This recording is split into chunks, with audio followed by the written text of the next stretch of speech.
కథలెన్నో చెప్పారు, కవితల్ని రాశారు, కాలాలు దాటారు, యుద్ధాలు చేశారు. ప్రేమలో తప్పు లేదు, ప్రేమలో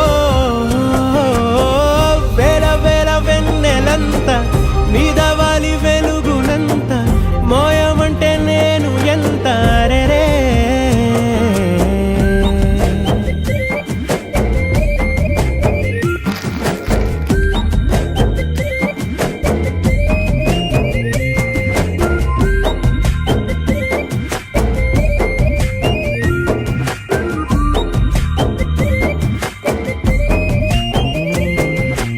ఆకాశం తాకాలి అని ఉందా, నాతో రా చూపిస్తా